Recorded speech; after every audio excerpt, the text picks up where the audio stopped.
I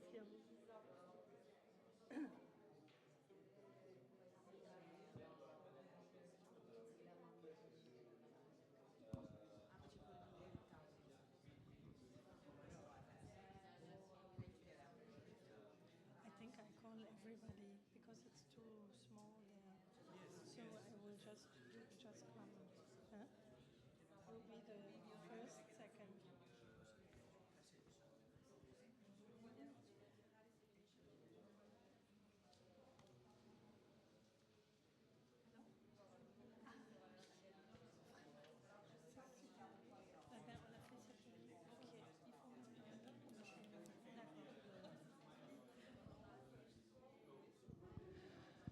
Bonjour à tous. Hello to everybody.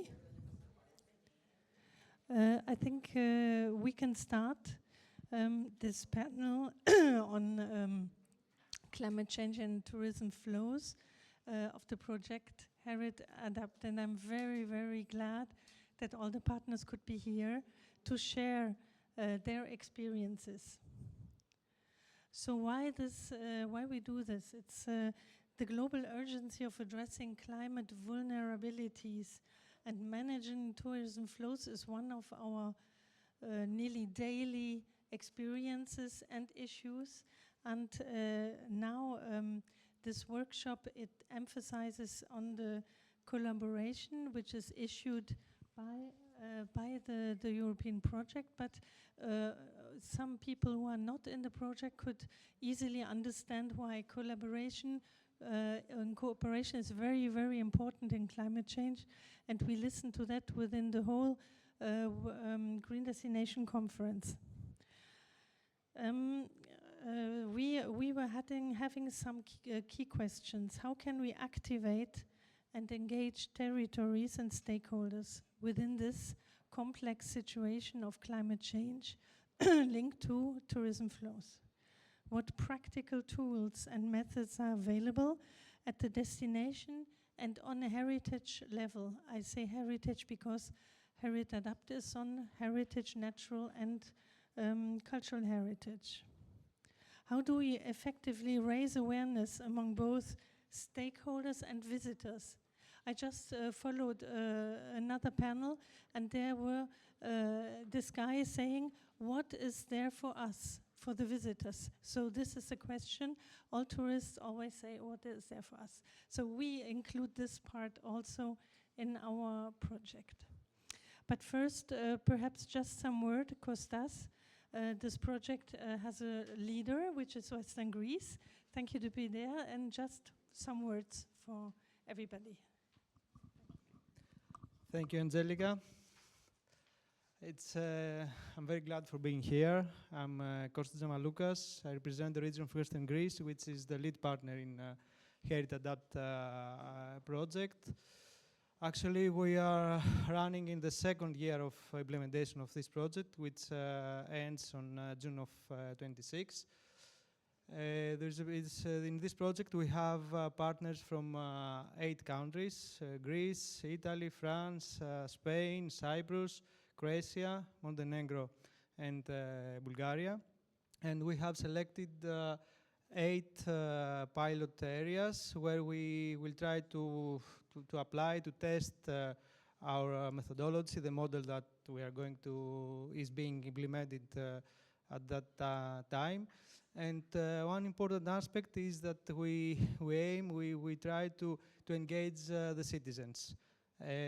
We're trying to establish local working groups and to engage the local stakeholders, the people that they live in these territories. The pilot sites include UNESCO monuments, but also less recognized and famous, but not least important places. This is a very brief presentation of the project. I think that you have the chance through the presentations that they will follow to have an idea not only from the project activities and the work that is being done, but from other initiatives and work that is being implemented at the same alignment to the same scope of this project and this conference. So once again, thank you for being here. And in the case that you need some more information about the project in technical aspect, I'm at your disposal. Thank you. Thank you very much, Kostas. So we're starting this presentation. We divided the workshop in 4 parts. Sorry. First, we begin with tools. Then we will show some methods, always on climate change and tourism flows. And then we will speak about raise awareness, which is a big subject in every tourism development linked to climate change. And at last, we will speak about international cooperation, and this will be as well an important part. So we start right away with you, Athanasios Kalogeras from Athena. You're a researcher, a research center of Greece, and you are sharing with us digital twins that you work on the temple of Apollo and Epicurus. Right. So. Thank you very much, Angelica. I'm very happy to be here in Montpellier and in this venue that is quite important. So, as Angelica said, I am a researcher at Athena Research Center. We are a large ICT research center in Greece. And I'm going to present you the work that we are doing at Apollo Epicurus, which is one of the pilot sites of the project. So the Temple of Apollo Epicurus is an important monument of 5th century before Christ, built by the architect of Parthenon in Ktinos in mountainous Ilia. It is at an altitude of 1,100 meters of Cotilio mountain. This is a very elegant temple, recognized even from ancient times, and the uniqueness of the monument is that it combines for the first time the 3 ancient classic orders, so Doric, Ionic, and Corinthian, all in one in the same temple. And it has been the first UNESCO monument recognized in Greece from the year 1986. So there are a number of challenges that the monument faces, mainly due to the remoteness and the difficulty to reach it. So being at an altitude and being some 20 kilometers away from the coastal zone impose different challenges on the monument, which are related to the weather conditions and also that are deteriorating also due to the climate crisis and climate change. So there was a need to shield the document with a tent, so it remains in this condition, and there are continuous efforts of restoration of the temple. And there is a challenge for the region and for the local municipalities to divert the large flux of tourism that goes into Western Greece, and mainly ancient Olympia, that is the main site in our area, birthplace of the Olympic Games, to divert part of this flux of tourism towards this monument. So the idea, we view this effort from the point of ICT tools, and we are building currently a digital twin of the temple, starting already from a 3D model of the temple that has been elaborated in the last months using photogrammetry techniques and presenting a one-to-one representation with the real thing and allowing what-if scenarios to be elaborated with reference to this temple.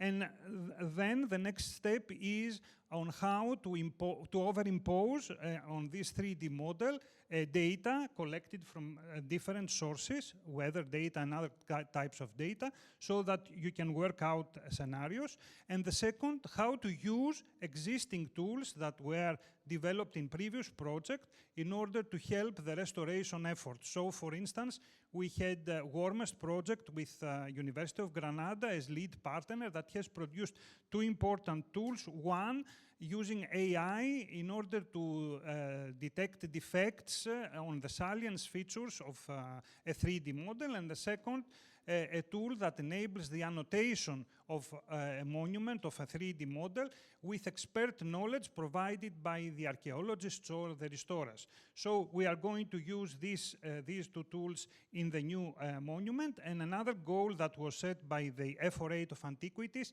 was to unite parts of the monument that are currently apart. Okay. Here you can see, you saw a video of the model before, and here you can see some photos out of this model. So these are not photos of the monument, are glimpses from the produced 3D model. And here are two more videos, one showing the model as it was built, and the second showing the frieze of the monument. This frieze, the original, lies now at the British Museum, but there is a replica that is situated in the library of Andritsana, a local municipality near the monument. So we made a 3D model, a digital twin of both. And the question is if we are able to combine, so overimpose the frieze on the temple so that it gives the impression how it was in antiquity. And here are two slides with reference to the tools. So here you see the AI algorithm to identify saliency features. The saliency features are depicted here with a different color on the columns. So these are potential areas that are defected. So it is not necessarily a defect, but it allows the restoration to focus on these areas more than the entire table. And the second is the annotation tool that allows the expert user to do what? To overimpose annotations, notes, etc. on the 3D model in order to have an annotated digital twin. And okay, a final video of the produced also in the context of this effort. So the two challenges that we intend to solve with this work are, the first is related to enhancing the restoration effort, so the restoration effort of the temple, and the second is to be possible to use this material that we use for the digital twin for promotion purposes of the monument, so that through an exhibition and through the involvement of the local communities and people, local stakeholders, to be possible to make the monument more visible and attract, divert part of the tourism flow that exists in our area towards this monument. And I heard a very interesting presentation this morning. Actually, there was a motto that I liked very much, that sustainability in tourism really means visiting less visited sites. So this is exactly the notion of sustainability that we want to follow for Apollo Epicurios. It's a less visited monument, although it's a very important monument due to its remoteness. So it is a challenge for the region and for the rest of us to do what? To increase overall sustainability in the region, increasing the visibility and the attractiveness of the monument. So thank you very much.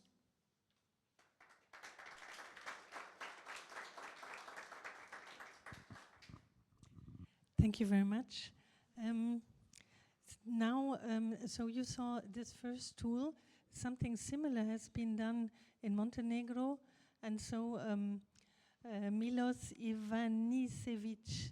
I wanted to start because on my list, I think it's the ancient name of Cetinje, from where you're from, and so you could tell us in Montenegrin. Ivanisevic, I mean my surname. Oh. Yes, and here Ah, okay. it is a little bit difficult to pronounce. It's Žabljak Crnević. We have lots of consonants together, so it's not very easy. It's not very easy for foreigners to read. So thank you very much, Angelika. I'm pleased to be here. My name is Miloš Ivanišević. I'm coming from Montenegro, from the old royal capital, Cetinje. We have been part of the Herit Adapt project, and we are very much proud of it because what we were achieved to do during the project. So first of all, Cetinje is situated in the southwestern part of Montenegro, and it was the capital of Montenegro from 1482 up until the Second World War, when the capital was transferred to Podgorica, and now Podgorica is the capital, but Cetinje is recognized as the old royal capital even in the constitution. So we are a historic and cultural center of Montenegro, but not only a cultural and historic center, we are also a natural center because we have two national parks. National Park Skadar Lake, which is divided between Montenegro and Albania, 2/3 in Montenegro and 1/3 in Albania. And the second one is the National Park Ločen, or the mountain, where you can have this view. It's one of the views from the mountain that you see on this picture. And the view goes to the most southern fjord of Europe, that is also in our country. So what we did in the Herit Adapt project is actually we did a virtual 3D model of our fortress, Žabljak Crnevića. I will repeat it, maybe you will get it or not, it doesn't matter. But this is a very important fortress for us, because this fortress, as you see it, was the capital of Montenegro before Cetinje. And what we wanted to do is to preserve it. As you can see, there is a lot of vegetation growing inside of it, and some of the walls have crumbled down during the last years. So in this way, we wanted to preserve it, and if something happens to all other walls, we could rebuild it as it was. As I was talking with my colleagues from Greece, with Athanasios and Ioannis, when we started making this project, I told them this was a great idea because it was a similar situation that was with Cathedral of Notre Dame, because the cathedral, when it burned down, there was a video game, Assassin's Creed, that they made this screening and made actually this virtual 3D model of the cathedral and gave it to the French authorities so that they could rebuild it as it was.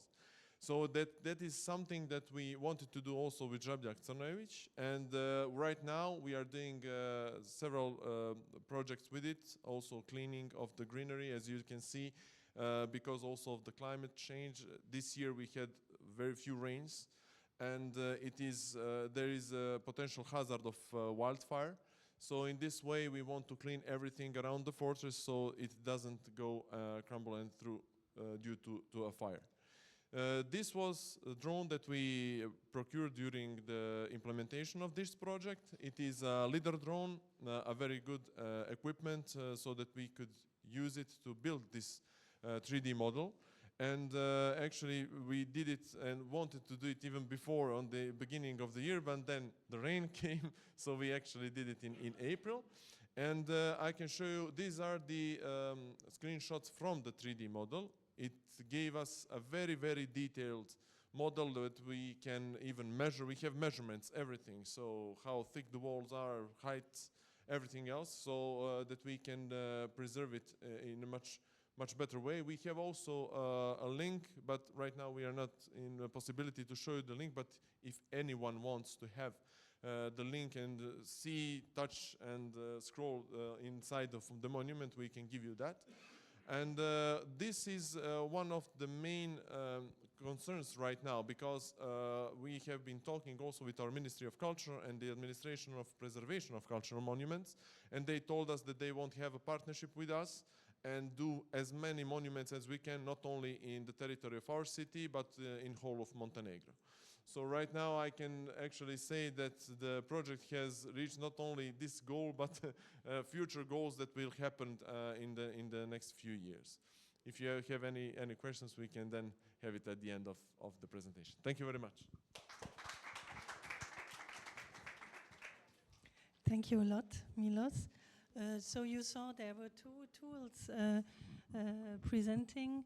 and they are digital twins. It's funny because in our experimentation, this is, and I look at Jean-Michel Claire, with whom we make the vulnerability and risk. I will speak a little bit later, but we was speaking with the grotto because there we can imagine also digital twins to preserve the monument. So now we are switching, on the next theme, which is the methods. It's very important to know what we do now and later. And we cannot accept just to say, okay, we will see what is happening. No, we have to anticipate. I think this Green Destination Congress showed it a lot since yesterday, that we really have to get organized, because climate change is here, and so are the tourists. And I'm really glad that Stjepan Kavar from the city of Dubrovnik, from Dura, is present, because he will speak about the over-tourism part, even if I don't like the word, but go ahead. Up to you.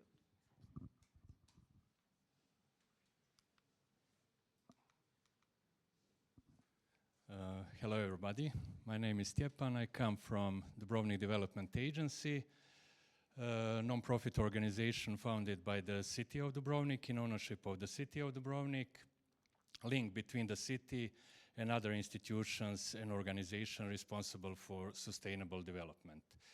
There are many obligations in Dubrovnik Development Agency, among them mostly implementing, preparation and writing European projects, but also the Dubrovnik Development Agency is coordinator of Dubrovnik Smart City project, of Dubrovnik Participatory Budgeting project. It's giving support to SMEs, startups through education, Dubrovnik Business Incubator, and so on. A few words about Dubrovnik. Popular Mediterranean destination under UNESCO protection since 1979. Very small city, 42,000 inhabitants, and 1.3 to 1.4 million arrivals during the year. It's a small city with big number of arrivals, and you can see from these numbers 85 to 90% of airplane and cruise ship arrivals are between May and November, so tourism in Dubrovnik is still pretty seasonal, and it's creating a big pressure to the small city. So in between 2010 and 2022, tourist arrival figures doubled. So these are the images of the city from 2014 and 2015. Dubrovnik was flooded and overcrowded with tourists and began to have a pretty bad image in the media all over the world. So you see how small it is. It's only 0.14 kilometers, square kilometers big. That's this historical center. Only 300 meters long street, and 10,000 people were flooding this area. So it was alarm from city government to make a change. In 2017, Dubrovnik city government started with big umbrella project, Respect the City, with the main aim for Dubrovnik to become sustainable tourist destination, to protect the natural and cultural heritage, and to give visitors and citizens better experience of the city. After that, it was upgraded with many other plans, management plan for Dubrovnik, carrying capacity plan for Dubrovnik, action plans and actions. I will show you a few digital solutions and a few initiatives that created synergy between the city and involved stakeholders. Tourism organization, CLIA, which is Cruise Line International Association, who is bringing big cruise ships to Dubrovnik. It was important to the city to renegotiate with them, so not many ships are coming at the same time. So what we started in 2015, digital solutions like Dubrovnik People Counter that counts every man coming to within the historical cultural city center. So since 2017, for the past 8 or 9 years, we have the data and the habits of the visitors of the historical center. Whole city was covered with parking sensors, so we know the habits of people coming to the city, where they are going with their cars. In 2018, we created application to predict number of people coming to the city. The whole city is covered with Wi-Fi, free Wi-Fi system that city is using to communicate with the visitors. So if there is a crowd in one area, they are, how to say it, proposed to go to another not so visited area. Dubrovnik City Pass, with slots to visit Dubrovnik museums, with slots to visit Dubrovnik walls. Regarding mobility, this is new image of the main plateau of Dubrovnik. This is the old one.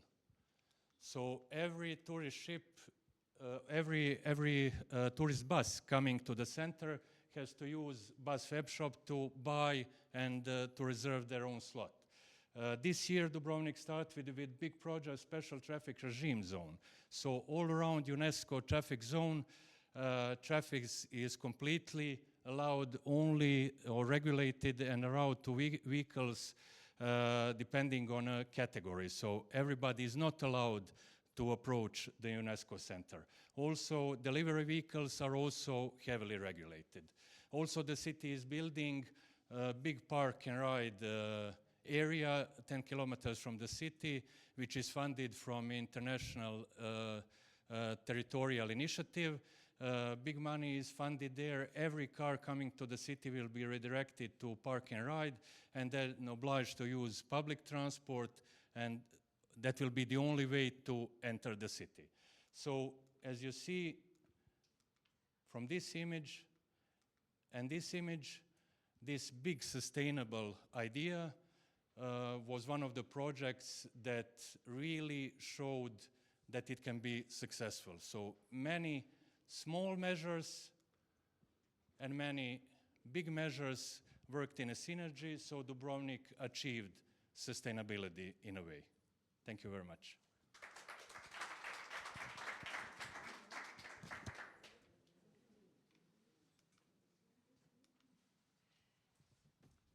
Thank you very much. In this part on the methods, so Stepan showed the tourism flows part, the way they managed in Dubrovnik, and this was our idea also to work in this project on climate change and the tourism flows. And so actually yesterday there was in a panel, David Seniorik said that Occitanie is one of the most submitted region to climate change, which is true. You have to know that Occitanie is a huge tourism region, and knowing that France is the first tourism region in a country in the world. So it's a big issue for everything, for economics, but it may be high vulnerabilities also on the different parts. We have already climate change here, it's here. Big droughts, we have strong heat. We had a lot of fires. I don't know if you heard about it. The summer was just crazy. And inundation. So we have combined risks also, which is very difficult. All this gives the attractiveness of the destination into risk within 30 years. But we think it would be much earlier than in 30 years. So we said we should use the Herit Data project to get organized, and we put up a little strategy which we are kind of testing right now, and it is totally based, what Costa said in the beginning, on stakeholders, working with the local people and everything to be sure that action is taking afterwards, or at least we raise awareness. And so our pilot site is this one. It's it's a site, a famous site in the region. It's normally Canigou Grand Site, which is a big area, but we had to focus, and we focused on Villefranche-de-Conflans. Villefranche-de-Conflans was founded in the 11th century, and it was built, it's a protective city and a fortress, I will show you. And it was built to protect the entry to 3 valleys. And at that time, it was in Spain, it was not in France, because it's on the downmost Spanish-French border. Only with the Treaty of the Pyrenees in 1659, Villefranche became French. So then you imagine that it protected more the frontier between Spain and France. And so what is special about this? It's because they have only 212 inhabitants per year, which is just incredible. And we don't really know how many tourists are there. Well, the mayor says 800,000. We thought it might be a little bit much. So we are kind of objectivating right now the different data. So this is here the city of Villefranche-de-Conflans. We include in our study also the Fort Liberia, which is part of all this historical monument. Here are actually the ramparts. Today the tourists can make nearly the whole tour, not the whole, but nearly tour on the ramparts. But as it is a tourism area, we included also here one of the 2 grottos, because we have to observe, it helps us to observe the vulnerabilities of this monument.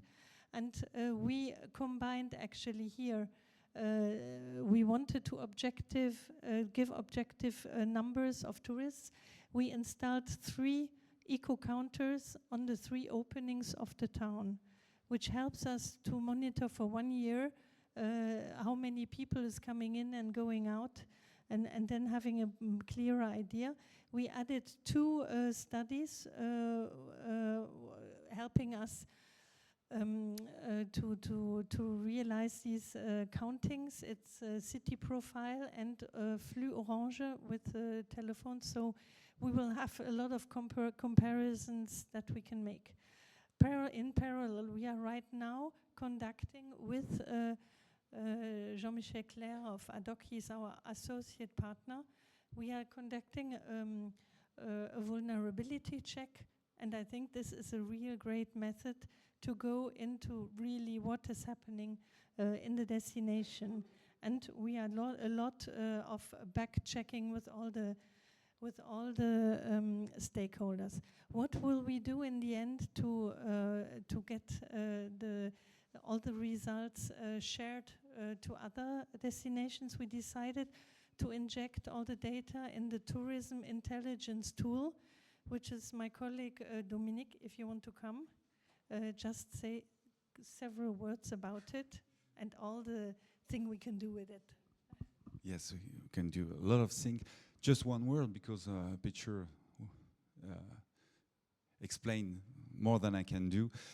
We developed a platform can manage a lot of data from many sources, and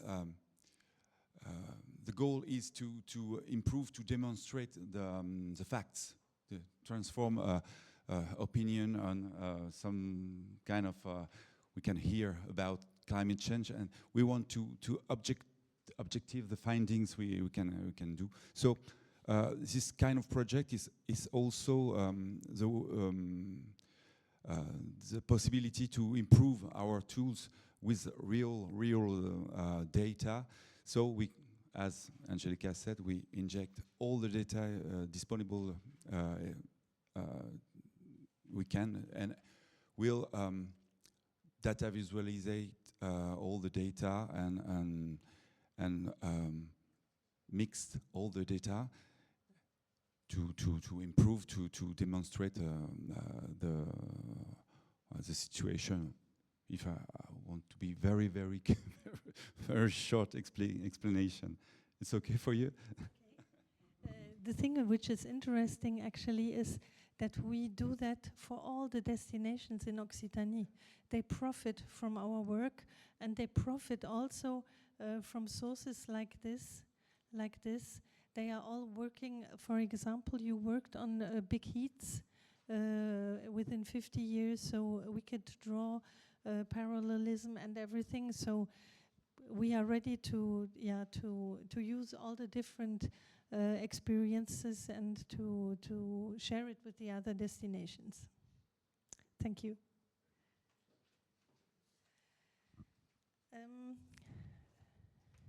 Third theme is raise awareness.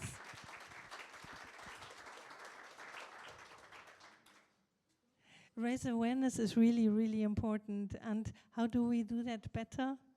Then I think I'm really amazed of what you did, Ana.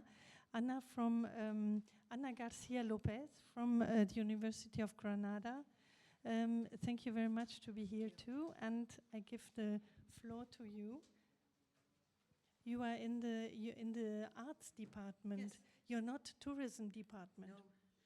So this is also great because you can combine, like Athanasios is a scientist, and we can combine all our experiences, and that's great. I give the floor to you. Thank you so much. Thank you. Well, I am Ana Garcia Lopez from the Department of Fine Arts, Art and Design.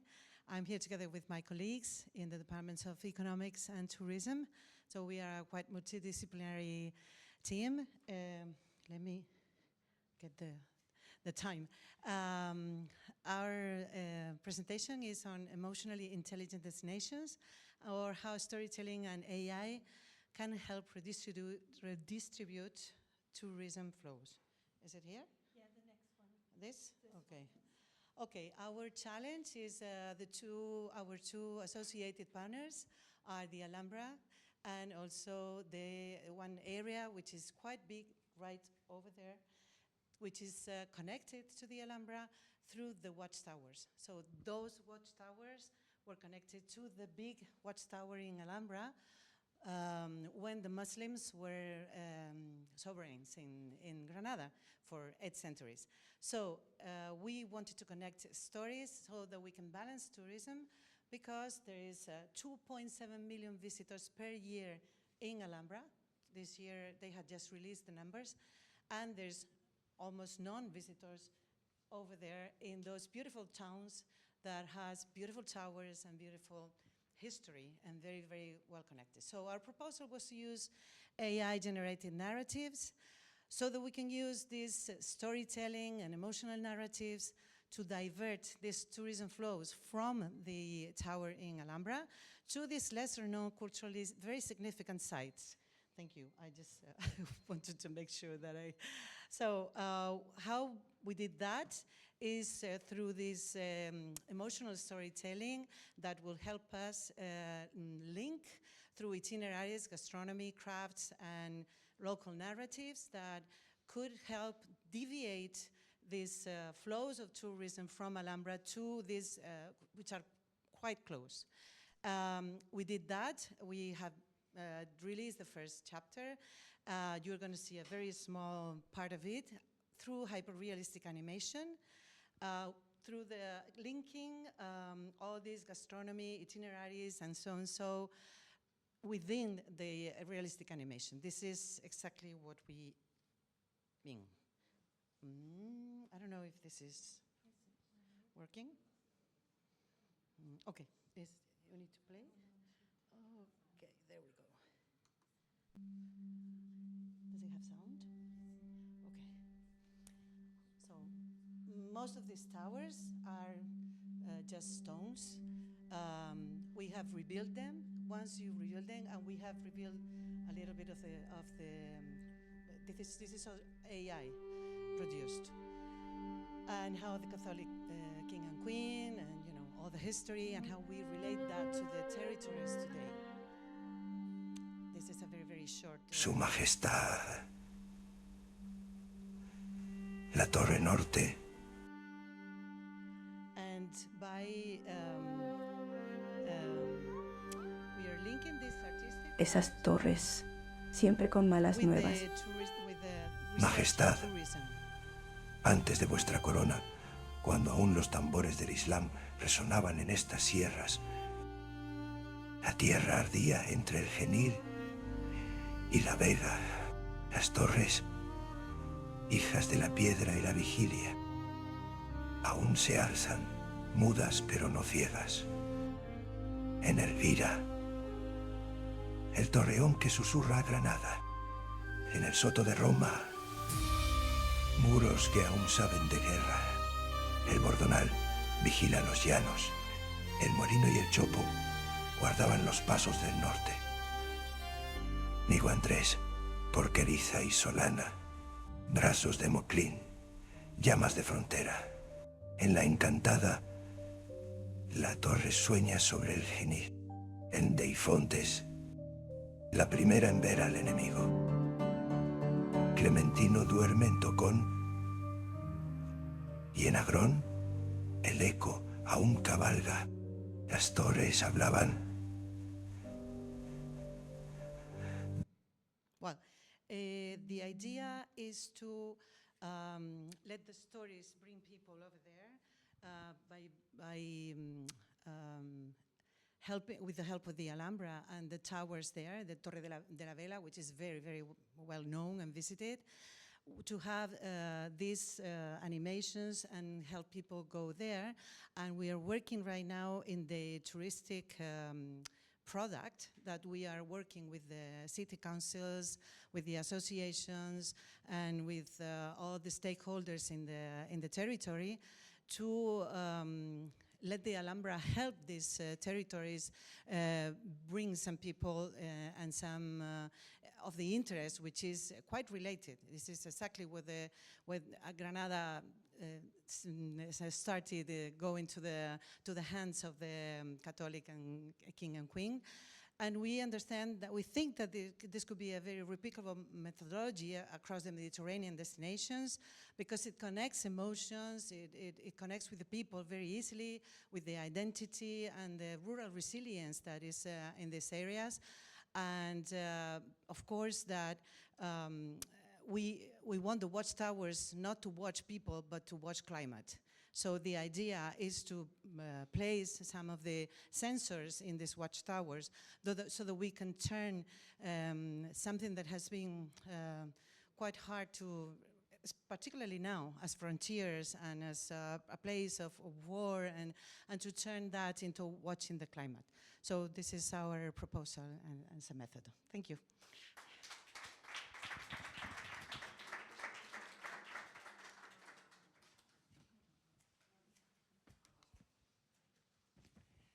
Thanks a lot, Anna. So raising awareness is done in very different ways. I imagine you all are working on that also. Our next speaker would be Barbara Poggio from the municipality of Genoa, and you will speak about the UNESCO area that you have and how you manage to put differently, like Anna, the tourism flows. I leave you the floor. Thank you. Can I have the? Oh, okay. Here you go. But I have to press this one. Okay. Okay. Good afternoon, everyone. Thank you for the invitation, the kind invitation. And I'm Barbara Poggia. I work in the International Relations Office of the Municipality of Genoa, and I'm here to share with you our experience in Herit Adapt. Some facts, very fast fact and figures of Genoa. We are one of the most populated big city in Italy, in the northwest of Italy. We are a port city, and till the 90s of the past century, we were an industrial city, industrial and port city. After the crisis in the middle 90s of the past century, the city started to change itself towards a more touristic city and a cultural city, also thanks to big events like the Capital of Culture 2004 and the UNESCO World Heritage recognition in 2006. We have a beautiful historic center with a lot of buildings, and 42 are now UNESCO site. we, the municipality, started working towards attract tourism, and we are still in growing trends. At the same time, we are starting experiencing some little effect of over-tourism. Some places and areas more congestionate in some part of the year. So since some year we started working on sustainable tourism, on experience tourism and quality tourism. So the idea is to attract a different kind of tourism. This morning we were listening to another way to call sustainable tourism, responsible tourism. That could be the case also for us. A lot of projects are currently ongoing on the UNESCO site of Genoa. So the idea with the Herit Adapt project was not to overlap to this project. So we decided to focus our work in not in the UNESCO site, but in its buffer zone that is full of beautiful buildings, beautiful places, and it is still the historic center of Genoa, so we are not far away.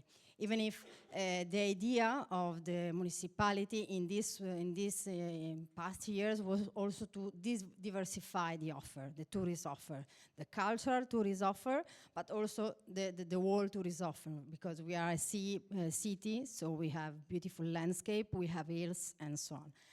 We decided to focus on on the Oriental Art Museum of the city, Edoardo Chiossone, that is particular for its architecture, because it reminds to Japanese architecture. It is a unique building, big building. It is in a park in the city center, so it could also give to tourists a refreshing, relaxing pause during the visit of the UNESCO site, during summer, for example. And it is the most important Oriental art museum in Italy and one of the most important in Europe. At the same time, we have to say that even if it is very close to the city center, this is the city center. This is the beautiful view that you have from the museum and from the park. Even if it's very, very close to it is in the city center, people and citizens and tourists don't know it a lot because they can't reach it, or it seems difficult to reach, but it is in a walking distance from the UNESCO site. So this is one of the weaknesses, and the other one is the fragility of the artworks that are conserved, and the particular architecture of the building doesn't allow to have a climatization system. So during summer time and during very high temperature, the museum has to close, because the artwork can suffer from this high temperature.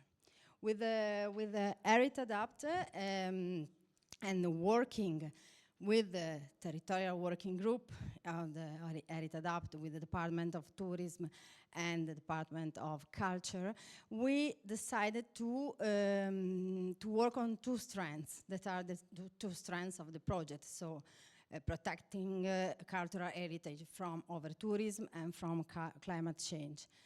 The first is to try to promote, to increase the promotion of the museum with vertical and horizontal signage in the city, in the center, but also in the park. It is a big part, very nice, but sometimes could be difficult also to reach the museum entering from the wrong part of the park. And also to promote it digitally, also by notifying Google. For example, Google Maps gives you a wrong way to access the museum, a very difficult way. So it could be the case also to work on that. The other strand is to try to support the protection of the artworks, as it is impossible to, or very, not impossible, but very, very expensive to put a climatization system in this building, because you see, it is a unique one. I didn't put other photos, but it is a unique building. We decided to digitalize and create digital twins of the armors, samurai armors that are inside, so that in the period of high temperature, the curator and the director of the museum can decide to put the original in the warehouse that are with acclimatization and expose the digital twins. That's a way to protect these fragile artworks, because they are made of material that can suffer very, very high temperature. And that's it. We are starting now in this day with the digitalization of the armors. So I think we will give support to the protection from the climate change in the museum. Thank you.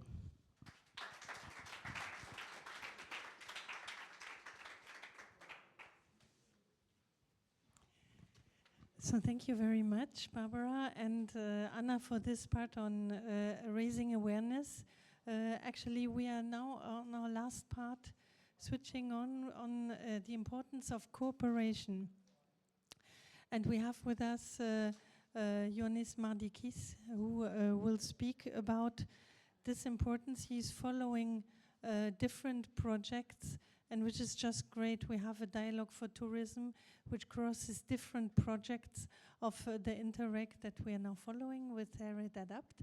But you are implied also in Horizon projects, and you prepared something today to present this importance of interacting between the projects. And you are working for EPLO, but I let you present yourself. I give you the floor. You have here in the microphone, and you can switch your slides.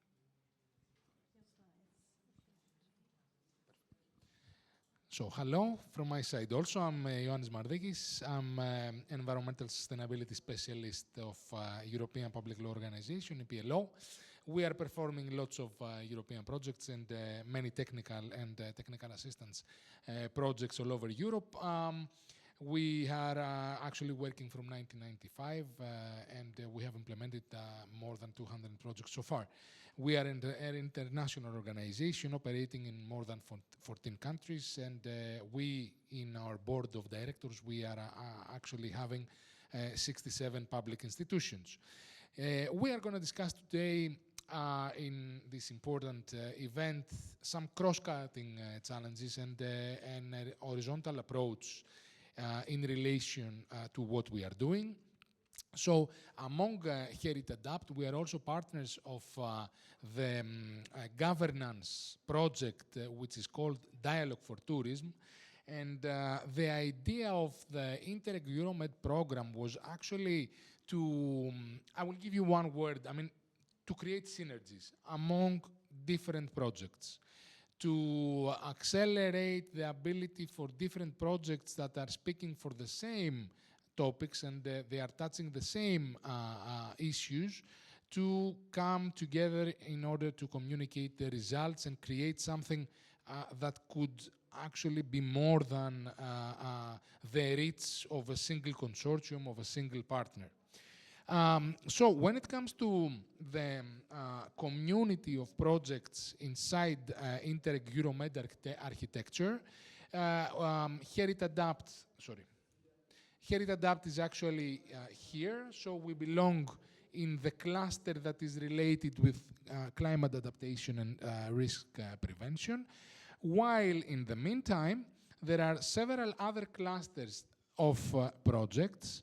They are actually groups of projects that are related either with innovation and technology capacities, either with circular economy, either with climate change adaptation or nature and biodiversity. So we are trying to find similarities and we are trying to find a common ground in order for us to promote the dialogue the cross-dialogue among the different various projects.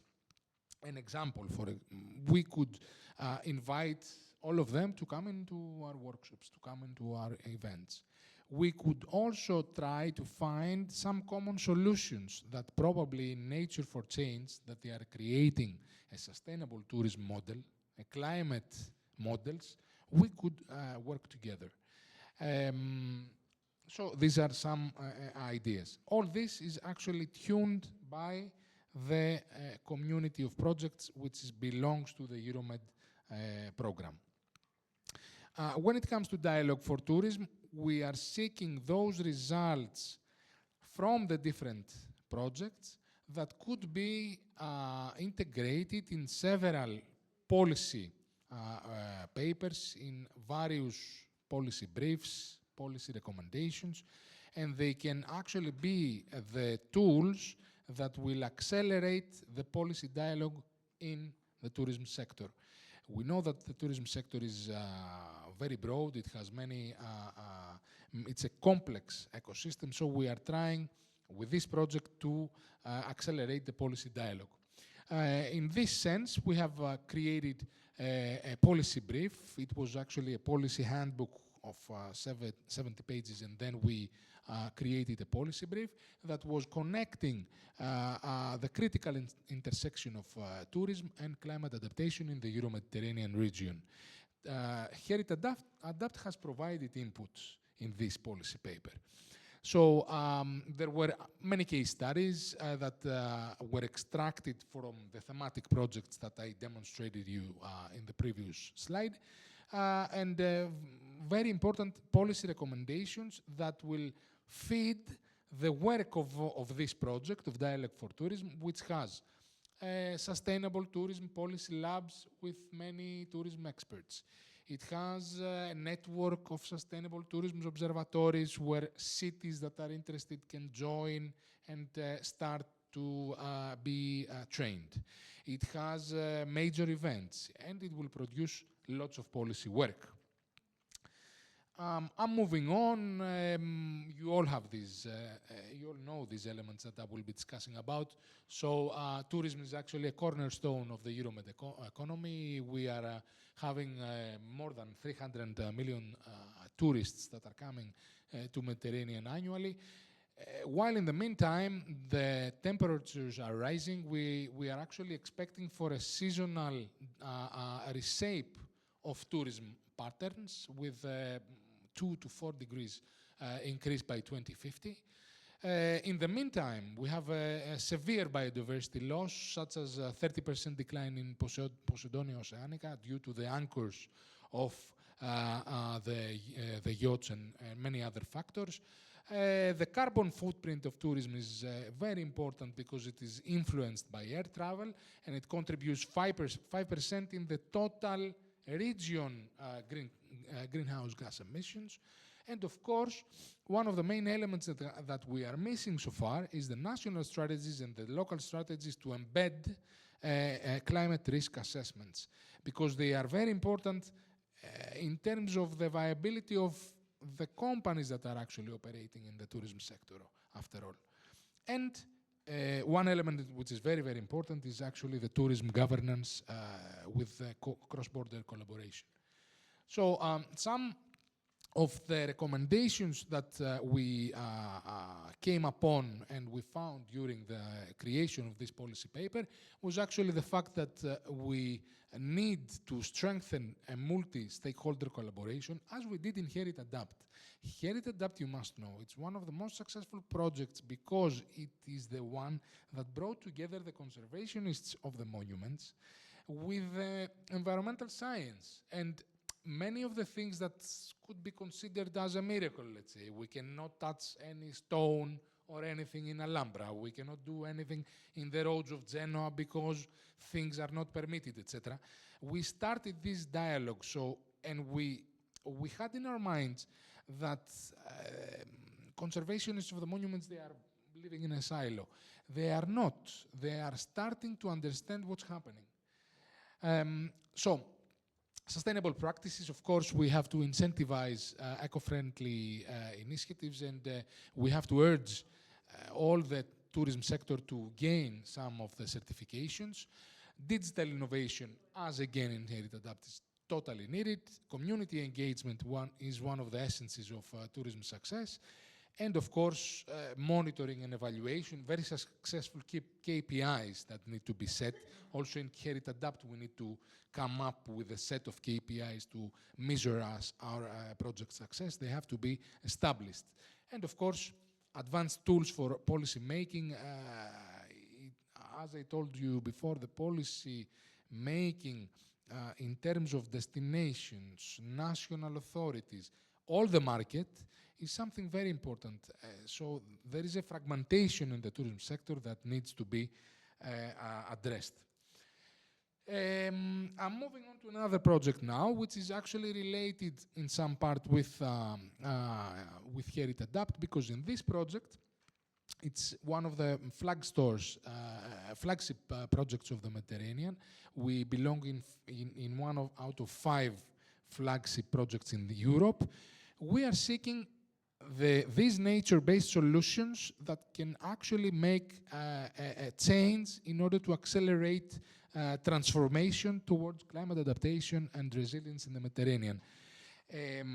When it comes to Euromed, it's a project of 5 years. We will have very important results in terms of nature-based solutions that can be transferred to territories. And when we are speaking about Herit Adapt, this is the heart of the project, meaning what? That we are actually implementing a transformative adaptation journey.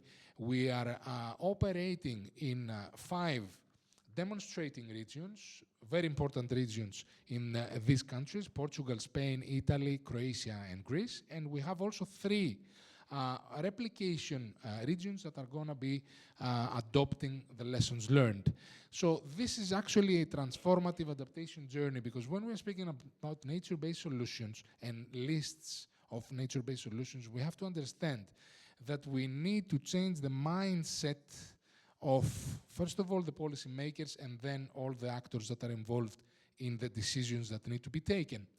So when it comes to Euromed, it actually enables these conditions for the transformation that needs to be done. It encourages the dialogues and peer-to-peer exchanges among these Mediterranean regions. And I could speak for a lot of issues that are actually the project is implementing. We are going to have a catalog of nature-based solutions, implementation plans in these regions that can be replicable. I mean, the other regions could copy and paste them. Regional toolkits, policy briefs, and of course, many governance schemes that could be adopted in order for them to achieve also a success in terms of adopting nature-based solutions in their territory. I think that's it.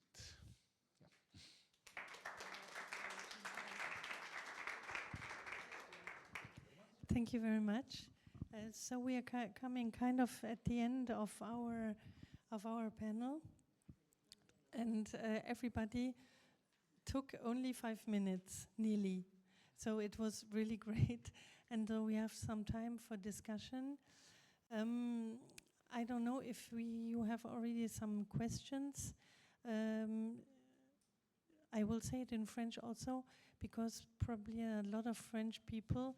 Là, c'est donc le moment pour les questions. Si vous en avez à ce moment-là, ou des remarques, vous pouvez aussi les faire, et j'essaierai de traduire, à moins que le traducteur le traduit. Est-ce qu'il y a des questions? Will there be questions? Or is everything clear? I present also Victor. He is a partner of Herit Adapt. Perhaps, Victor, just some words to tell everybody on what you're working. He's in Rome at the University of Sapienza, and they are working on, well, I let you, if you want. Okay, yeah, thank you. So we are, indeed, since being in Rome is a very huge touristic city, and with a large concentration of tourists in very few regions, very few monuments, among which Colosseum, of course.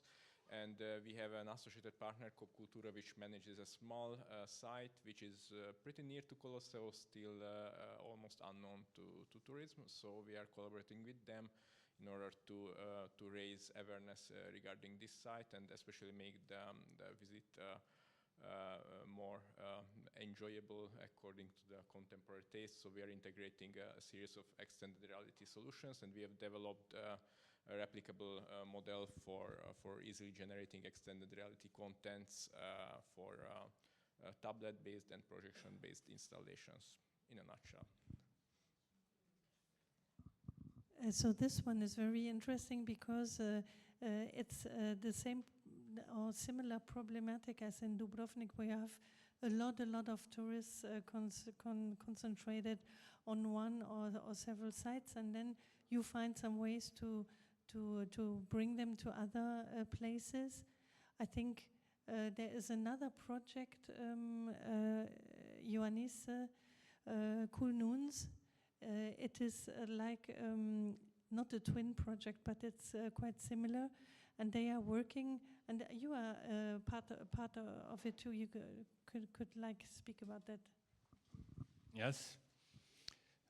Cool Noons is another Interreg-Med project Dura is involved with, related to climate change and heritage protection.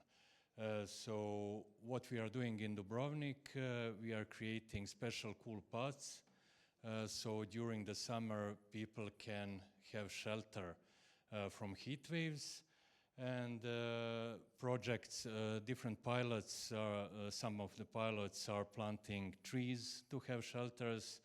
And in Dubrovnik, we are taking another digital approach. We are creating a guide for Maritime Museum of Dubrovnik, which is located within a fortress of 4 meters wide walls, which is natural and very cool shelter. So during the summer, we are trying to invite them to enjoy this during the heat waves and this part, this unenjoyable weather. So this is another idea how to improve experience of the visitors, but at the same time, as we see the climate change is happening, we are doing this different approach. It's the same, approximately same thing as a Herit Adapt, which is addressing the other kinds of risks. For example, in Dubrovnik, our project related to Herit Adapt is we created application that is predicting microclimatic conditions in Dubrovnik Rector's Palace. There is a display of many wooden objects which are under heavy humidity, sun influence, so we are predicting the level of alarm for the display in Rector's Palace. So this is also one kind of risk due to climate change. Same as the Cool Noons, as Ioannis mentioned, we are trying to find the synergy between two projects in the same program. Very interesting. There's one question.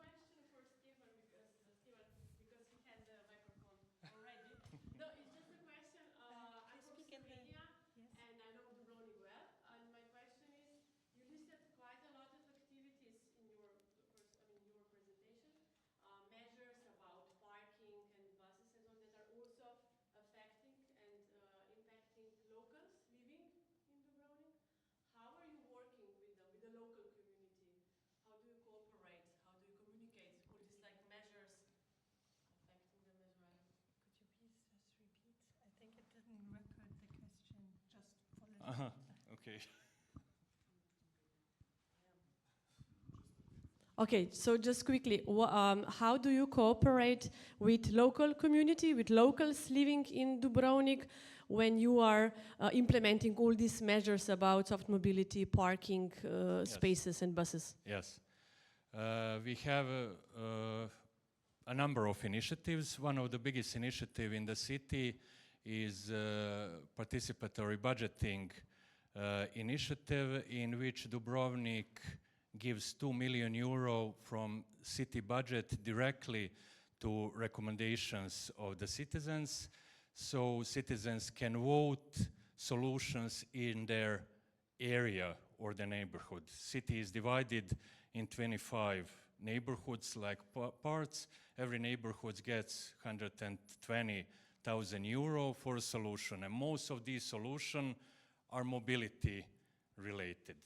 To improve mobility, to install traffic cameras, and so on. This is one of the ways of cooperating among the different workshops and including the citizens. So city is trying different ways to try to cooperate with the citizens.